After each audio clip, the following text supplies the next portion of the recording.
guys, Kody Allred here with RollSeal. We're going to go through how to set up a newly installed door today. First thing we want to look at is if you first install a door, it's probably rolled up past the home switch. So the first thing we're going to want to do with a new door is come over to the motor, and you'll see the brake handle right here on the motor. We're going to release that brake, and that's going to let that door just start coming down. As soon as that door is down, you can help it down a little bit more if you want to. But as soon as it's out of the head unit a little bit, you can lock the brake back in.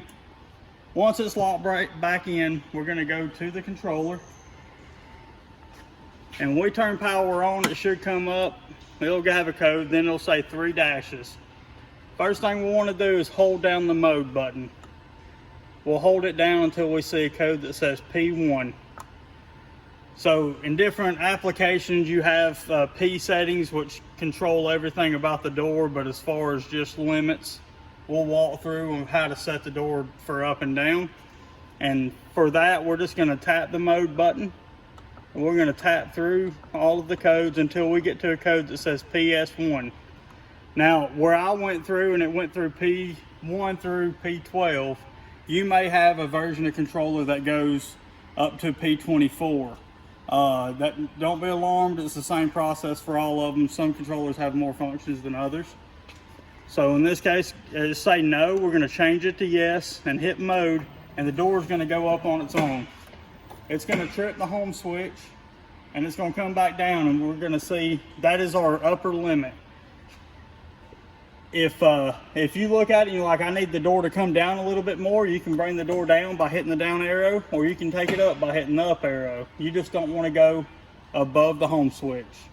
So if we're good with that limit, we can hit mode, and the door is going to come down on its own. A lot of times on a newly installed door, that door is going to come down roughly halfway and stop on its own in a paint booth application. But if it doesn't, then it goes to the floor and stops. We're good. We just want to make sure if that lower limit needs to come down, it needs to go up, whatever it may be. Same process. Use your up arrows or down arrows. So I'm going to raise the door up just so we can see it.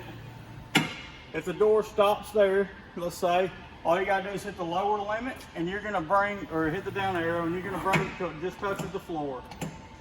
So it's on the floor right there. And to get out of programming, you're going to tap mode. It's going to bring up your upper limit or your lower limit because it's already closed. So next thing I'll do, just test your open button.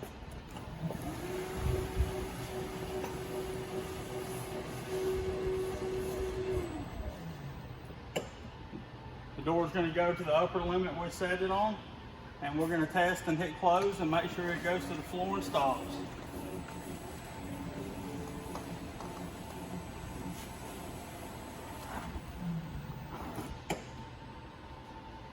Well, in this case, this door is very easy to do, but if you're in a paint booth or you have a controller overhead that you can't see the door itself, make sure you have a guy on the ground that can look at the door and relay you the information as you go.